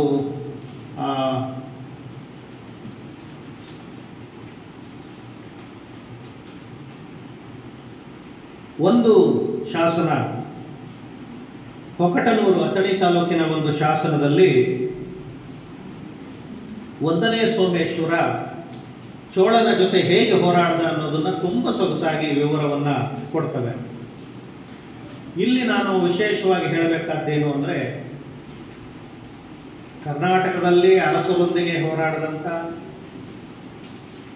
ವೀರರ ಹೋರಾಟದ, ಮಹಾಸತಿ ಮತ್ತು ಬೇರೆ ಬೇರೆ ವಿಚಾರದ ಸಹಸ್ರಾರು ಶಾಸನಗಳು ಸಿಕ್ಕಿವೆ, ನಿಮಗೆಲ್ಲ ಗೊತ್ತಲ್ಲ. ಆದರೆ ಹೆಚ್ಚು ಸಾಮಾಜಿಕ ಅಧ್ಯಯನಕ್ಕೆ, ಜೊತೆಗೆ ಒಂದು ಯುದ್ಧ ಅಂದರೆ ಬರೀ ಸೋಲು ಗೆಲುವು ಅಷ್ಟೇ ಅಲ್ಲ, ಸೋತವರ ಮಾನ ಹೇಗೆ ಹೋಗ್ತಾ ಇತ್ತು ಅನ್ನೋದಕ್ಕೆ ಕಲ್ಯಾಣ ಚಾಲುಕ್ಯರ 4-5 ಶಾಸನಗಳು ಅತ್ಯುತ್ತಮವಾದಂಥ ಮಾಹಿತಿಯನ್ನು ನಮಗೆ ಒದಗಿಸ್ತವೆ. ಆ ಕಾಲದ ಯುದ್ಧದ ಪರಿಣಾಮಗಳ ಬಗ್ಗೆ, ಆ ಕಾಲದಲ್ಲಿ ಸ್ತ್ರೀಯರು ಮತ್ತು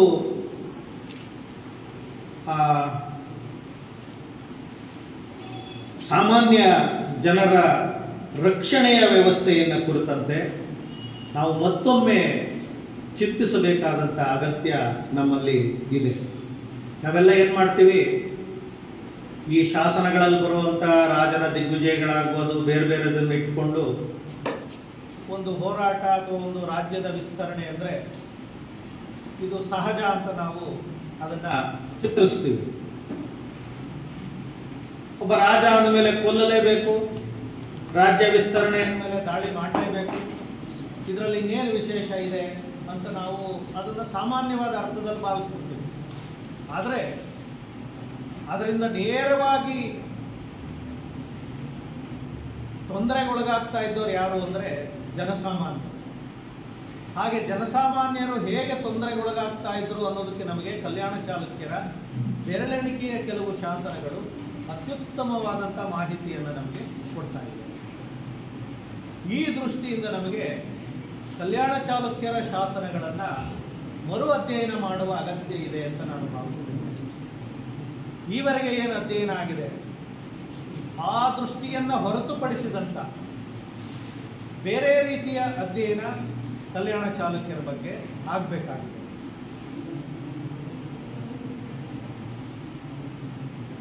ನೋಡಿ, ಸೋಮೇಶ್ವರ ಚೋಳಾವನಿಪನ ತಲೆಯಂಕೊಂಡು ಸೆಂಡಾಡಿದಂ ಅನ್ನುವಂಥ ಒಂದು ಮಾತು ಬರ್ತದೆ.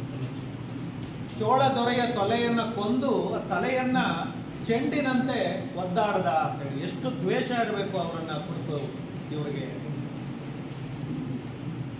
ಅಲ್ಲದೆ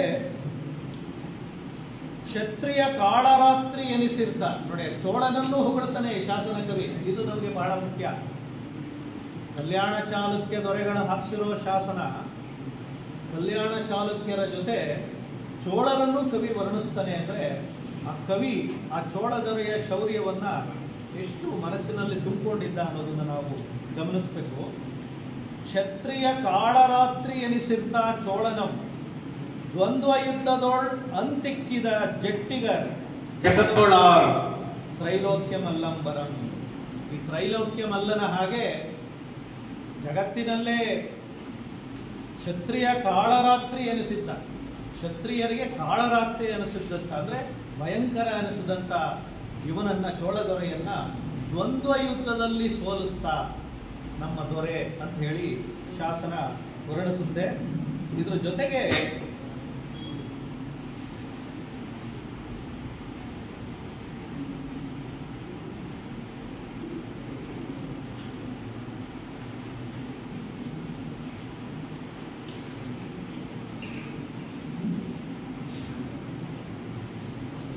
ನರಸಿಂಗಾಪುರ ಅಂತೇಳಿ ಕರೀಂನಗರ ಜಿಲ್ಲೆ ಒಂದು ಶಾಸನದಲ್ಲಿ ಮತ್ತೊಂದು ವಿಷಯ ಬರ್ತದೆ.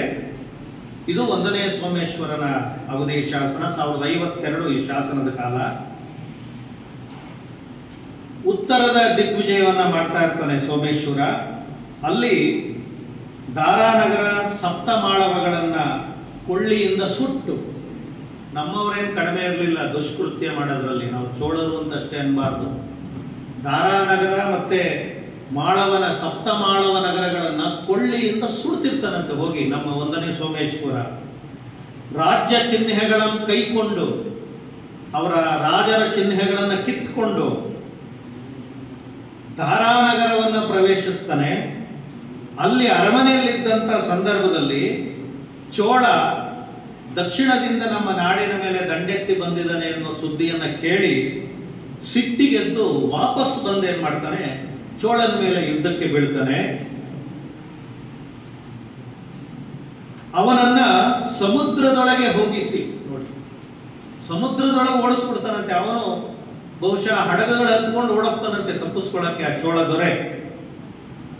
ಅಷ್ಟು ಹೋದ್ರೂ ಕೂಡ ಬಿಡದಿರ ಈ ಸೋಮೇಶ್ವರ ಏನ್ ಮಾಡ್ತಾನೆ, ಅವನ ವಧೂ ಜನರನ್ನ ಕೈಸರೆ ಹಿಡಿದು, ನೋಡಿ ಅವನ ರಾಣಿಯರನ್ನ ಸ್ತ್ರೀಯರ ಗುಂಪನ್ನ ಕೈಸರೆ ಹಿಡಿತಾನಂತೆ.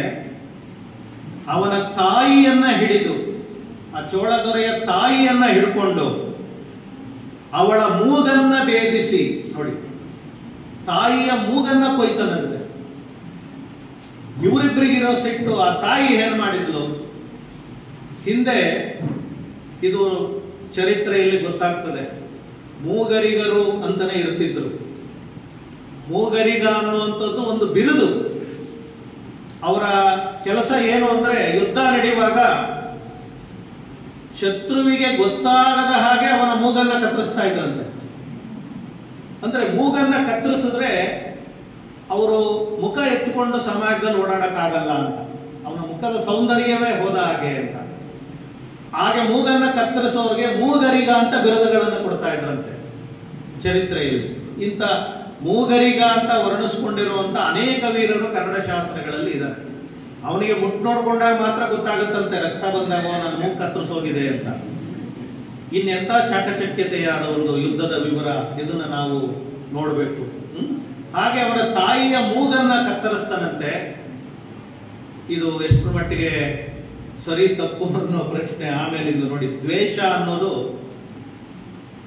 ಎಲ್ಲೆಲ್ಲಿವರೆಗೆ ವ್ಯಾಪಿಸುತ್ತೆ, ಸಿಟ್ಟು ಅನ್ನುವಂಥದ್ದು.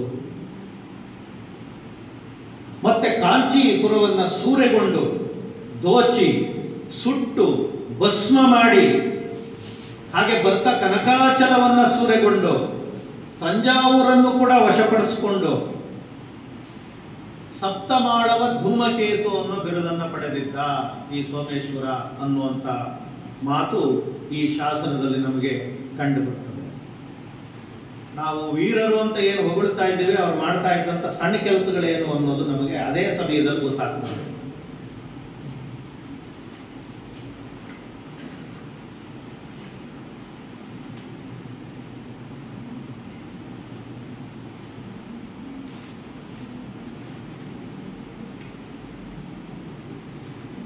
ಇದೇ 1ನೇ ಸೋಮೇಶ್ವರನ 1062ರ ಮತ್ತೊಂದು ಶಾಸನ ಮುಳಗುಂದ ಗದಗ ತಾಲೂಕಲ್ಲಿರುವಂಥದ್ದು. ಅದರಲ್ಲಿ ಮಾರರಸ ಅನ್ನೋವನ್ನ ಇವನು 1ನೇ ಸೋಮೇಶ್ವರನ ಕೈ ಕೆಳಗಿನ ಅಧಿಕಾರಿ. ಇವನನ್ನ ಚೋಳಕುಳ ಕಾಳದಂಡಂ ಅಂತ ವರ್ಣನೆಯನ್ನ ಮಾಡಿದೆ. ಅಂದ್ರೆ 1ನೇ ಸೋಮೇಶ್ವರ ಈ ರೀತಿ ಚೋಳರೊಂದಿಗೆ ಗೆಲುವನ್ನ ಸಾಧಿಸೋಕೆ ಅನೇಕ ಜನ ಬೇರೆ ಬೇರೆ ವೀರರು ನೆರವಾಗಿದ್ರು. ಚೋಳದೊರೆನೇ ಕತ್ತಿ ಹಿಡ್ಕೊಂಡು ಓಡಾಡಬೇಕು ಅಂತೇನಿಲ್ಲ ಅನ್ನೋದು ನಮಗೆ ಅನೇಕ ಶಾಸನಗಳಲ್ಲಿ ಗೊತ್ತಾಗ್ತದೆ. ಮತ್ತೆ ಇವನಿಗೆ ಚೋಳ ಗರಟ್ಟಂ ಅಂತ, ಗರಟ್ಟ ಅಂದ್ರೆ ರುಬ್ಬಕಲ್ಲು ಅಂತ, ಚೋಳರಿಗೆ ಮಿಕ್ಸಿ ಇದ್ದಂಗೆ ಇವನು ಅಂತ, ಹಾಕಿ ರುಬ್ಬು ಬಿಡೋನು ಅಂತ, ಜುಟ್ಟು ಹಿಡ್ಕೊಂಡು ರುಬ್ಬಿಡ್ತಿದ್ದೆ ಅಂತೀವಲ್ಲ ನಾವು, ಹಾಗೆ ಚೋಳ ಗರಟ್ಟಂ ಇವನು. ರಾಜಾದಿರಾಜ ಚೋಳಂ ಕೊಂದಂ ಅಂತ. ಎಷ್ಟು ಜನ ಚೋಳರು ಹತರ ಆಗಿದ್ದಾರೆ ನಮ್ಮ ಚಾಲುಕ್ಯರ ಜೊತೆ ಯುದ್ಧಕ್ಕೆ ಬಂದು ಅನ್ನೋದಕ್ಕೆ ನಮಗೆ ಅನೇಕ ಶಾಸನಗಳಲ್ಲಿ ಈ ರೀತಿ ನಮಗೆ ದಾಖಲೆಗಳು ಸಿಗ್ತಾ ಹೋಗ್ತವೆ.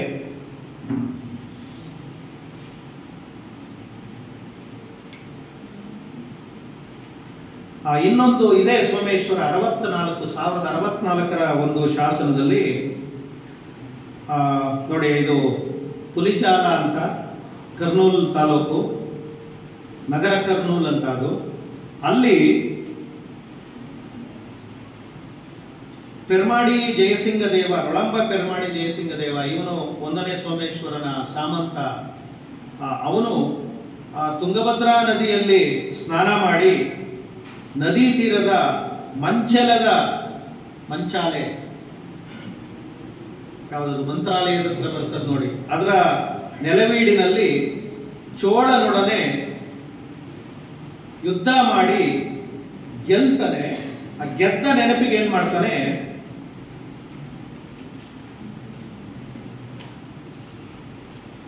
ಶ್ರೀ ಪರ್ವತದ ಅಂದ್ರೆ ಶ್ರೀಶೈಲದ ಮಲ್ಲಿಕಾರ್ಜುನ ದೇವಾಲಯದ ಒಂದು ಛತ್ರಕ್ಕೆ ದಾನವನ್ನ ಬಿಡ್ತಾನೆ, ಚೋಳರೊಂದಿಗೆ ಗೆದ್ದ ನೆನಪಿಗಾಗಿ ಅನ್ನುವಂಥದ್ದು ಈ ನಗರ ಕರ್ನೂಲು ಅನ್ನೋ ಒಂದು ಶಾಸನದಲ್ಲಿ ನಮಗೆ ಗೊತ್ತಾಗ್ತದೆ. ಹೀಗೆ ಅನೇಕ ಶಾಸನಗಳು ಇವರ ಹೋರಾಟವನ್ನ ಕುರಿತಂತೆ ನಮಗೆ ಮಾಹಿತಿಯನ್ನ ಕೊಡ್ತವೆ. ಬಳ್ಳಿಗಾವಿಯ ಒಂದು ಶಾಸನದಲ್ಲಿ, ಇದು 1ನೇ ಸೋಮೇಶ್ವರನ ಕಾಲದ ಶಾಸನನೇ, ಅದರಲ್ಲಿ ಚೋಳ ಗುತ್ತಿಯನ್ನ ಹಿಡಿಯೋದಕ್ಕೆ, ಆಂಧ್ರ ಪ್ರದೇಶದಲ್ಲಿ ಬರ್ತದೆ ಈಗ ಗುತ್ತಿ, ಒಳ್ಳೆ ಅದ್ಭುತವಾದ ಕೋಟೆ ಇದೆ, ಕಲ್ಯಾಣ ಚಾಲುಕ್ಯರ ಒಂದು ಉಪರಾಜಧಾನಿ ಆಗಿತ್ತು ಆ ಗುತ್ತಿ. ಆ ಗುತ್ತಿ ಕೋಟೆಯನ್ನ ವಶಪಡಿಸ್ಕೊಳ್ಳೋದಕ್ಕೆ ಚೋಳ ದೊರೆ ದೊಡ್ಡ ಸೈನ್ಯದೊಂದಿಗೆ ಬರ್ತಾನೆ. ಆದರೆ ಯುದ್ಧದಲ್ಲಿ ವೀರ ಚೋಳ ಸೋತು ಬೆನ್ನು ತೋರಿಸಿ ಓಡಿ ಹೋಗ್ತಾನೆ. ಬೆನ್ನು ತೋರಿಸಿ ಓಡೋಗೋದು ಅಂದ್ರೆ ತುಂಬಾ ಅವಮಾನ ಅಂತ ಹೇಳಿ ಹಿಂದಿನ ಇದರಲ್ಲಿ ಈ ವಿಷಯ ಕೂಡ ನಮಗೆ ಒಂದು ಶಾಸನದಲ್ಲಿ ನಮಗೆ ಗೊತ್ತಾಗ್ತದೆ.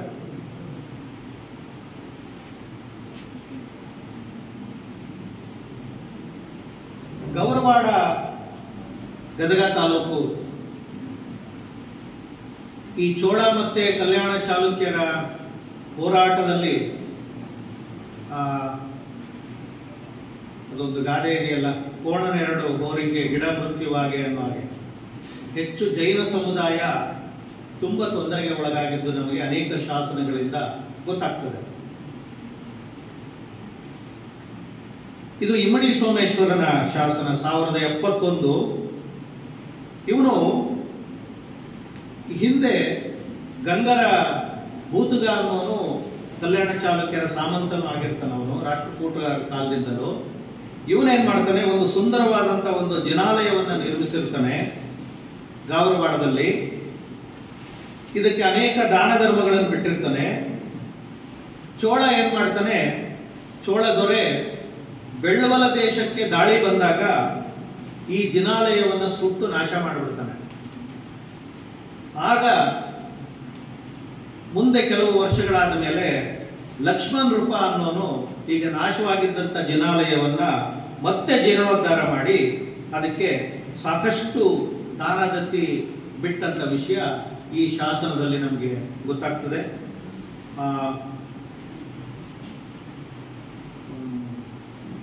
ಆ ಲಕ್ಷ್ಮೀ ದೇವಸ್ಥಾನ ಮಹಾರಾಷ್ಟ್ರದ ಯಾವ್ದು ಹೇಳಿ ಆಗಲಿಲ್ಲ. ಕೊಲ್ಲಾಪುರದಲ್ಲೂ ಜೈನ ಬಸದಿಯನ್ನು ಸುಟ್ಟಿದ್ದಕ್ಕೆ ನಮಗೆ ದಾಖಲೆ ಇದೆ.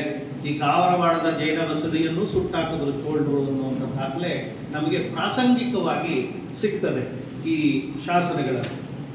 ಇರಲಿ, ನಾನು ಆಗಲೇ ಹೇಳಿದಾಗೆ ಒಂದು ಅಮಾನವೀಯ ಕೃತ್ಯಗಳು ಹೇಗೆ ಕಲ್ಯಾಣ ಚಾಲುಕ್ಯರ ಶಾಸನಗಳಲ್ಲಿ, ಯುದ್ಧ ಮಾಡದೆ ಅಮಾನವೀಯ ಬಿಡಿ, ಅದು ಬೇರೆ ಮಾತು, ಅದ್ರ ಬಗ್ಗೆ ನಾನು ಹೇಳೋಕೆ ಹೋಗಲ್ಲ. ಆದರೆ ಈ ಶಾಸನಗಳಲ್ಲಿ ಹೇಗೆ ಅದನ್ನೂ ಮೀರಿದಂಥ ಅಮಾನವೀಯ ಚಿತ್ರಣ ನಮಗೆ ಸಿಗ್ತದೆ ಅನ್ನೋದಕ್ಕೆ 2 ಉದಾಹರಣೆಗಳ ಮೂಲಕ ಹೇಳಿ ನನ್ನ ಮಾತನ್ನ ನಿಲ್ಲಿಸ್ತೀನಿ. ಈ 1ನೇ ರಾಜರಾಜ ಚೋಳ ಸತ್ಯಾಶ್ರಯ ಇರುವ ಬೆಡಂಗನ ಕಾಲದಲ್ಲಿ ಅನೇಕ ಬಾರಿ ಕರ್ನಾಟಕಕ್ಕೆ ದಾಳಿ ಮಾಡಿದ್ದ. ಎಷ್ಟೋ ವೇಳೆ ಹಾವೇರಿ, ರಾಣಿಬೆನ್ನೂರು ಮುಂತಾದ ಪ್ರದೇಶಗಳನ್ನೆಲ್ಲ, ಲಕ್ಷ್ಮೇಶ್ವರ ಮುಂತಾದವನ್ನೆಲ್ಲ ವಶಪಡಿಸಿಕೊಂಡು ಬಹಳ ವರ್ಷಗಳ ಕಾಲ ಅವನೇ ತನ್ನ ಕೈ ಕೆಳಗೆ ಇಟ್ಕೊಂಡಿದ್ದ ಚೋಳ 1ನೇ ರಾಜರಾಜ. ನೋಡಿ, ಇದು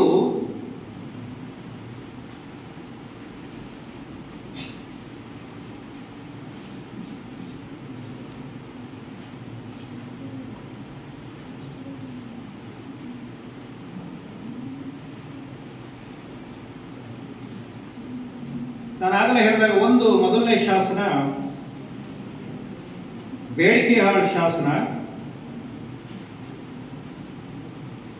ಸಣ್ಣನಾಕ ಅನ್ನುವಂಥ ಬೇಡ ದಾರಿ ಒಳಗಡೆ ಒಬ್ಬನ್ನ ಇರಿದು ಕೊಂದಾಗ ಆ ಸಿಟ್ಟನ್ನು ತೀರಿಸ್ಕೊಳ್ಳೋದಕ್ಕೆ ಅಯ್ಯಾವಳೆ 500 ಒಬ್ಬ ಬಂಟ ರೇವಣ ಅನ್ನೋನು ಏನ್ ಮಾಡ್ತಾನೆ, ಸಮಯ ಕಾಯ್ತಾನೆ, ಪಕ್ಕದಲ್ಲೇ ಇರುತ್ತದೆ ಊರು. ಸೂರ್ಯೋದಯಕ್ಕೆ ಮುನ್ನ, ಸೂರ್ಯ ಹುಟ್ಟೋದಕ್ಕಿಂತ ಮುಂಚೆನೆ ಏನ್ ಮಾಡ್ತಾನೆ ಇವನು, ಆ ಸಣ್ಣ ನಾಯಕ ಇದ್ದಂತ ಹಳ್ಳಿ ಮೇಲೆ ಹೋಗಿ ದಾಳಿ ಮಾಡಿ ಏನ್ ಮಾಡ್ತಾನೆ ಅಂದ್ರೆ, ಸಣ್ಣನಾಕನೊಳಗಾಗಿ 7 ರುಮಂ, ಸಣ್ಣ ನಾಯಕನನ್ನೂ ಸೇರಿಸಿ 7 ಜನ ದೊಡ್ಡವರನ್ನ ಕೈ ಸೆರೆ ಹಿಡಿತಾನೆ. 4 ಕಿರುಮಕ್ಕಳನ್ನು, 2 ತೊಟ್ಟಿಲ ಕೂಸುಗಳನ್ನು, ಅಂತೂ 13 ಕೊಂದು. ನೋಡಿ, ಸೆರೆ ಹಿಡಿದಿದ್ರೆ ಹೋಗಲಿ ಅನ್ಬೋದು. 7 ಜನ ದೊಡ್ಡವರನ್ನ, 4 ಜನ ಸಣ್ಣ ಮಕ್ಕಳನ್ನ, 2 ತೊಟ್ಟಿಲಲ್ಲಿದ್ದ 2 ಮಕ್ಕಳನ್ನ ಕೊಂದು ಬಿಟ್ಟು ಬರ್ತಾನೆ. ತೊಟ್ಲಲ್ಲಿದ್ದ ಮಕ್ಕಳು ಏನ್ ಮಾಡ್ತಾ ಇದ್ದ ಇವರಿಗೆ ನೋಡಿ, ವಂಶ ನಿರ್ನಾಮ ಮಾಡ್ತೀವಿ ಅಂತಾರಲ್ಲ, ಅದಕ್ಕೆ ಸಾಕ್ಷಿ ಇವೆಲ್ಲ. ಕೊಂದು ಊರವರಿಗೆ ತೋರಿಸೋದಕ್ಕೋಸ್ಕರ ಏನ್ ಮಾಡ್ತಾನೆ, ಸಣ್ಣನಾಕನ ನೆತ್ತರಂ ಕುಡಿದು ಅವನ ಕೈಯನ್ನ ಕತ್ತರಿಸ್ಕೊಂಡು ಬರ್ತಾನಂತೆ ತೋರಿಸೋದಕ್ಕೆ. ಅಷ್ಟೇ ಮಾಡಲಿಲ್ಲ, ಇಡೀ ಹಳ್ಳಿಯನ್ನ ಸುಟ್ಟು ಸೂರೆಗೊಂಡು ಜೀವಧನವಂ ಸೆರೆ ಹಿಡಿದುಕೊಂಡು. ಜೀವಧನ ಅಂದ್ರೆ ಹಸುಗಳು, ಜೀವ ಇರೋ ಸಂಪತ್ತು ಯಾವುದು ಅಂದ್ರೆ ಹಸುಗಳು. ಈ ಹಸುಗಳಿಗೋಸ್ಕರ ಹೋರಾಟ ಮಾಡದಂತ ಅನೇಕ ಸ್ಮಾರಕ ಶಾಸನ ಶಿಲ್ಪಗಳು ಕರ್ನಾಟಕದಲ್ಲಿ ಸಾವಿರಾರು ಸಿಕ್ಕಿವೆ. ವೀರಗಲ್ಲುಗಳಲ್ಲಿ ತುರುಗೋಳು ವೀರಗಲ್ಲುಗಳು ಅಂತ ಅದನ್ನು ನಾವು ಕರಿತೀವಿ, ಅದೆಲ್ಲ ನಿಮಗೆ ಗೊತ್ತು. ಅವನ್ನ ಸೆರೆ ಹಿಡ್ಕೊಂಡು ಬರ್ತಾನಂತೆ. ಬಂದ ಮೇಲೆ ಆ ಊರಿನವರು ಅವನ ಶೌರ್ಯವನ್ನ ಮೆಚ್ಚಿ ಅವನಿಗೇನ್ ಮಾಡ್ತಾರೆ, ಅನೇಕ ಭೂಮಿಯನ್ನ ದಾನ ಕೊಟ್ಟು, ಮುಂದೆ ಇವನೇನ್ ತಪ್ಪು ಮಾಡಿದ್ರು ಇವನಿಗೆ ದಂಡ ಇಲ್ಲ, ಇವನು ಏನ್ ಕೊಂಡ್ಕೊಂಡ್ಬಂದ್ರು ಮಾರಿದ್ರು ಇವನಿಗೆ ಸುಂಕ ಇಲ್ಲ ಅಂತೇಳಿ ಅವನಿಗೆ ಶಾಸನ ಹಾಕಿಸ್ಕೊಡ್ತಾರೆ. ನೋಡಿ, ಇದೊಂದು ಎಂಥ ವಿಚಾರವನ್ನ ಇದು ತಿಳಿಸುತ್ತೆ. ಮತ್ತೊಂದು ಹೊಟ್ಟೂರು ಶಾಸನ, ಇದು ಸ್ವಲ್ಪ ಹೆಚ್ಚು ಸೂಕ್ಷ್ಮವಾದಂತಹ ಶಾಸನ, ಹೆಚ್ಚು ಚರ್ಚೆಗೆ ಒಳಗಾಗಬೇಕು. ಅದನ್ನು ಇಲ್ಲಿ ನಾನು ವಿಶೇಷವಾಗಿ ಹೇಳಲಿಕ್ಕೆ ಇಷ್ಟಪಡ್ತೇನೆ. ನೂರ್ಮಡಿ ಚೋಳ, ರಾಜ ಚೋಳ ಏನ್ ಮಾಡ್ತಾನೆ, ಬೀಡು ಬಿಟ್ಟು ದೇಶವೆಲ್ಲವಂ ಸೂರೆಗೊಂಡು, ಕಲ್ಯಾಣ ಚಾಲುಕ್ಯರ ದೇಶವನ್ನೆಲ್ಲ, ಅವರ ರಾಜ್ಯವನ್ನೆಲ್ಲ ಸೂರೆಗೊಂಡು, ಸ್ತ್ರೀವಧೆ, ಬಾಲವಧೆ, ಬ್ರಾಹ್ಮಣ ವಧೆಗಳಂಗೈದು, ಪೆಂಡಿರಂ ಪಿಡಿದು, ಜಾತಿನಾಶಂ ಮಾಡಿ ಚೋಳನ್ ಇದ್ದನು. ನೋಡಿ, ಈ ಶಬ್ದಗಳಿದೆಯಲ್ಲ, ಇದನ್ನ ನಾವು ಗಂಭೀರವಾಗಿ ನೋಡಬೇಕು. ಸ್ತ್ರೀವಧೆ, ಬಾಲವಧೆ, ಬ್ರಾಹ್ಮಣ ವಧೆ, ಇವೆಲ್ಲ ಮಹಾಪಾಪಗಳು ಅಂತೇಳಿ ನಮ್ಮ ಪುರಾಣಗಳು ಚಿತ್ರಿಸ್ತವೆ. ಮಹಾಪಾಪಗಳನ್ನೇ ಮಾಡಿದ್ದಾನೆ ಅವನು ಚೋಳ ದೊರೆ. ಇದನ್ನು ಗಮನಿಸಬೇಕು. ಇಷ್ಟೇ ಆಯ್ತು ಅನ್ಬೋದು. ಪೆಂಡಿರಂ ಪಿಡಿದು ಅಂದ್ರೆ ಬ್ರಾಹ್ಮಣ ವಧಗಳಂ ಗೆಯ್ದು ಅಂತ ಬಂದು ಆಮೇಲೆ ಪೆಂಡಿರಂ ಪಿಡಿದು ಅಂತ ಬಂದಿದ್ರಿಂದ ಬ್ರಾಹ್ಮಣರ ಹೆಂಡತಿಯರನ್ನ ಅಥವಾ ಹೆಂಗಸರನ್ನ ಹಿಡಿದು ಜಾತಿನಾಶಂ ಮಾಡಿ. ಜಾತಿನಾಶ ಅನ್ನೋದಕ್ಕೆ ಅನೇಕ ಅರ್ಥಗಳನ್ನು ವಿದ್ವಾಂಸರು ಹೇಳಿದ್ದಾರೆ. ಅಂತರ್ಜಾತಿ ವಿವಾಹ ಮಾಡಿಸುವ ಮೂಲಕ ಜಾತಿನಾಶ ಮಾಡ್ತಾ ಇದ್ರು ಅಂತ ಒಂದು. ಇಲ್ಲಿ ನಾನು ಅದಕ್ಕೆ ಅರ್ಥ ಕೊಟ್ಟಿರೋದು ಅತ್ಯಾಚಾರವನ್ನ ಮಾಡುವ ಮೂಲಕ, ಶೀಲವನ್ನ ಕೆಡಿಸುವ ಮೂಲಕ ಜಾತಿನಾಶ ಮಾಡಿ. ನೋಡಿ, ಇದನ್ನ ಪ್ರತ್ಯೇಕವಾಗಿಯೇ ಉಲ್ಲೇಖಿಸಿದಾನೆ ಶಾಸನ ಕವಿ. ಸ್ತ್ರೀ ವಧೆ ಬಿಡಿ, ಹೆಂಗಸರನ್ನು ಕೊಲ್ತಾನೆ, ಅದು ಸಾಮಾನ್ಯವಾದ ಯಾರ ಕೈಗೆ ಸಿಗ್ತಾರೋ ಹೆಂಗಸರು ಅವ್ರನ್ನ ಕೊಲ್ತಾನೆ. ಬಾಲವಧೆಯ ಮಾಡಿ ಮಕ್ಕಳನ್ನು ಸಹಿತ ಕೊಂದಾಕ್ತಾನೆ, ಬ್ರಾಹ್ಮಣರನ್ನು ಸಹಿತ ಕೊಂದಾಕ್ತಾನೆ. ಬ್ರಾಹ್ಮಣರನ್ನ ಕೊಂದಾಕುವಂತ ಸಂದರ್ಭ ಯಾಕೆ ಬಂತು? ಬ್ರಾಹ್ಮಣರು ಯಾವತ್ತೂ ಶಸ್ತ್ರ ಹಿಡಿದು ಮುಂದೆ ನಿಲ್ಲೋರಲ್ಲ, ಅವರು ದರ್ಬೆ ಹಿಡಿದಿದ್ದೇ ಜಾಸ್ತಿ. ನಿಮಗೆ ಮಯೂರನ ಇದರಲ್ಲಿ ಗೊತ್ತಾಗುತ್ತಲ್ಲ, ದರ್ಬೆಯನ್ನ ಬಿಟ್ಟು ಕತ್ತಿಯನ್ನ ಹಿಡ್ಕೊಂಡ ಅಂತ. ಆದ್ರೆ ಅಂಥದ್ದು ಬ್ರಾಹ್ಮಣರನ್ನ ಕೊಂದು ಅವರ ಹೆಂಡತಿಯರ ಜಾತಿನಾಶವನ್ನ ಯಾಕೆ ಮಾಡ್ದ ಚೋಳ ದೊರೆ? ಇದು ನಿಜವಾಗ್ಲೂ ಗಂಭೀರವಾಗಿ ಚಿಂತಿಸಬೇಕಾದಂತ ವಿಚಾರ. ಯಾಕೆ ಅಂದ್ರೆ ನನ್ನ ಊಹೆ, ಪ್ರಾಚೀನ ಕರ್ನಾಟಕದಲ್ಲಿ ಸಂಪತ್ತು ಅನ್ನೋದು ದೇವಾಲಯಗಳಲ್ಲಿ ಕೇಂದ್ರೀಕೃತವಾಗಿರುತ್ತಿತ್ತು. ಯಾರೇ ಒಬ್ಬ ಅರಸ ಒಳ್ಳೆ ಕೆಲಸ ಮಾಡದೆ ಅನ್ಸ್ಕೊಳಕ್ಕೆ ಏನ್ ಮಾಡ್ತಿದ್ದ? ದೇವಾಲಯಗಳಿಗೆ ದಾನ ಬಿಡ್ತಾ ಇದ್ದ. ದೇವಾಲಯಗಳು ಒಂದು ಸಂಸ್ಥೆಯ ರೀತಿ ಆಸ್ತಿಯನ್ನ ಸೃಜಿಸಿಕೊಂಡು ದಾನಗಳನ್ನ ಪಡ್ಕೊಂಡು ಸಂಪತ್ತನ್ನ ಹೆಚ್ಚಿಸ್ಕೊತಾ ಇತ್ತು. ಬೇರೆ ಬೇರೆ ಕಾರಣಕ್ಕೆ ಸಂಪತ್ತನ್ನ ಹೆಚ್ಚಿಸ್ಕೋಬಹುದು ದೇವಾಲಯಗಳು. ಒಂದು ಧಾರ್ಮಿಕ ಕಾರ್ಯಗಳಿಗಿರ್ಬೋದು, ಸಾಮಾಜಿಕ ಕಾರ್ಯಗಳಿಗಿರ್ಬೋದು, ವಿದ್ಯಾಭ್ಯಾಸದ ಕೆಲಸಗಳಿಗಿರ್ಬೋದು. ಯಾಕೆಂದ್ರೆ ಬಹಳಷ್ಟು ದೇವಸ್ಥಾನಗಳು ವಿದ್ಯಾಭ್ಯಾಸದ ಕೇಂದ್ರ ಸ್ಥಾನ ಆಗಿರುತ್ತಿದ್ದು. ಈ ಎಲ್ಲದಕ್ಕೂ ಸಂಪತ್ತು ಅನ್ನೋದು ಅನಿವಾರ್ಯವಾಗಿ ಬೇಕಾಗಿತ್ತು, ಅದನ್ನ ಕೇಂದ್ರೀಕರಿಸ್ಕೊತಾ ಇತ್ತು. ಅಂಥದ್ದು ಬಹುಶಃ ಅಂತ ದೇವಾಲಯಗಳ ಮೇಲೆ ಚೋಳ ದಾಳಿ ಮಾಡಿದಾಗ ಅದನ್ನ ಬಹುಶಃ ತಡೆದಿರೋರು ಬ್ರಾಹ್ಮಣ ಕುಟುಂಬದವರು ಅಥವಾ ದೇವಾಲಯದ ಉಸ್ತುವಾರಿಯನ್ನ ನೋಡ್ಕೊತಾ ಇದ್ದಂತ ಆಚಾರ್ಯರುಗಳು ಅಥವಾ ಪುರೋಹಿತರುಗಳು ಈ ಬ್ರಾಹ್ಮಣ ಕುಟುಂಬಗಳು ಅನ್ಸುತ್ತೆ. ಅವರು ಬಹುಶಃ ಈ ಚೋಳ ದೊರೆಗಳಿಗೆ ಬಹಳ ಸುಲಭನಾಗಿ ಕೈಗೆ ಸಿಕ್ಕಿದ್ದಾರೆ. ಹೀಗೆ ಕೈಗೆ ಸಿಕ್ಕಿದಂತ ಈ ಬ್ರಾಹ್ಮಣರನ್ನ ಕೊಂದು ಅವರ ಪೆಂಡಿರನ್ನ ಹಿಡಿದು ಜಾತಿ ನಾಶವನ್ನ ಮಾಡಿ ತಮ್ಮ ವಿಕೃತಿಯನ್ನ ಮೆರೆದಿದ್ದಾರೆ. ಇದು ನೋಡಿ, ನಮ್ಮ ಅರಸರು ಏನು ಕಡಿಮೆ ಇಲ್ಲ, ಅಲ್ಲೆಲ್ಲ ಹೋಗಿ ಸುಟ್ಟು ವಿಕೃತಿಯನ್ನ ಮೆರೆದ್ರು. ಆದ್ರೆ ಜಾತಿ ನಾಶ ಮಾಡಿದ್ರು ಅನ್ನುವಂತ ಈ ಒಂದು ಪದದ ಉಲ್ಲೇಖ ನಮಗೆ ಈ ಶಾಸನದಲ್ಲೇ ನಮಗೆ ಸಿಗುತ್ತೆ. ಇದನ್ನ ಬಹಳ ಜನ ಜಾತಿನಾಶ ಅಂದ್ರೆ ಅಂತರ್ವಿವಾಹ, ಯಾರೋ ಬೇರೆಯವ್ರಿಗೆ ವಿವಾಹ ಮಾಡಿಕೊಟ್ಬಿಟ್ಟಿದ್ದಾರೆ ಅಥವಾ ತಮ್ಮ ಸೈನಿಕರಿಗೆ ವಿವಾಹ ಮಾಡ್ಕೊಂಡು ಕರ್ಕೊಂಡು ಹೋಗಿದ್ದಾರೆ ಅಂತ ಹೇಳ್ತಾರೆ. ಇದನ್ನು ನಾವು ಗಂಭೀರವಾಗಿ ಚರ್ಚೆ ಮಾಡಬೇಕಾಗಿದೆ. ಇದನ್ನ ತಿಳಿದಂತ ಸೋಮೇಶ್ವರ ಏನ್ ಮಾಡ್ತಾನೆ, ಸತ್ಯಾಶ್ರಯ ಇರುವ ಕಡಂಗ ಕ್ಷಮಿಸಿ ವಾಪಸ್ ಬಂದು, ಇವನಿಗೆ ತಿಗುಳ ಮಾರಿ ಅಂತ ಬರೆದಿತ್ತಂತೆ. ತಿಗಳರು ಅಂದ್ರೆ ತಮಿಳರು ಅಂತ ಇನ್ನೊಂದು ಅರ್ಥ. ಚೋಳನಂ ಬೆಂಕೊಂಡು ಅವನ ಬೆನ್ನನ್ನು ಹತ್ತಿ ಅವನನ್ನ ಕೊಂದು ವಸ್ತು ವಾಹನ ಚಯಂಗಳಂ ಪಿಡಿದು, ಚೋಳ ಏನೇನು ಸೂರೆ ಮಾಡಿದ್ದ ಇವನ್ನೆಲ್ಲ ಮಾಡಿ ಅವನ್ನೆಲ್ಲ ಮತ್ತೆ ಇವನು ವಾಪಸ್ ತಗೊಂಡು ತನ್ನ ಸಾಮ್ರಾಜ್ಯವನ್ನ ರಕ್ಷಿಸ್ತಾ ಅಂತ ಹೇಳಿ ಈ ಹೊಟ್ಟೂರಿನ ಶಾಸನ. ಅದು ಶಾಸನ ಹೀಗಿದೆ, ಅದು ಪ್ರಾಸಂಗಿಕವಾಗಿ ವಿಷಯ ಹೇಳುತ್ತಷ್ಟೇ ಆ ಶಾಸನ. ಅದು ಇದನ್ನೇ ಹೇಳೋದು ಶಾಸನದ ಉದ್ದೇಶ ಅಲ್ಲ. ಅಲ್ಲಿ ಒಂದು ತುರುಗೋಳ ಪ್ರಸಂಗ ಆಗುತ್ತೆ. ಆ ತುರುಗೋಳ ಪ್ರಸಂಗವನ್ನ ಹೇಳುವಾಗ ಶಾಸನ ಕವಿ ತನಗೆ ಅರಿವಿದೆಯೋ ಇಲ್ದೋ ಗೊತ್ತಿಲ್ಲ, ಈ ವಿಚಾರವನ್ನ ಹೇಳಿದ್ದಾನೆ. ನಮಗೆ ಆ ತುರುಗೋಳಗಿಂತ ಈ ವಿಚಾರ ಎಷ್ಟು ಮುಖ್ಯ ಆಗುತ್ತೆ ಚರಿತ್ರೆಯ ಪುನಾರಚನೆಯಲ್ಲಿ ಅನ್ನೋದನ್ನ ನಾವು ಗಮನಿಸಬೇಕಾಗಿದೆ. ಪಿಡಿದು ತೆಂಕದಿಂ ದಿಗ್ವಿಜಯಂಗೆ ತಾವರೆಯ ಘಟ್ಟದಲ್ಲಿ ಬೀಡಂ ಬಿಟ್ಟ ಅಂತ ಹೇಳಿ ಸೋಮೇಶ್ವರನ ಕುರಿತು ಆ ಶಾಸನ ಹೇಳುತ್ತೆ. ಅಂದ್ರೆ ನಮ್ಮ ಕಲ್ಯಾಣ ಚಾಲುಕ್ಯರು ಮತ್ತೆ ಅವರ ಅವಧಿಯಲ್ಲಿ ಸಾಮಾನ್ಯರು ರಾಜ್ಯವನ್ನ ವಿಸ್ತರಿಸುವ ದುರಾಸೆಗೆ ಎಷ್ಟು ಬಲಿಯಾಗಿದ್ದಾರೆ.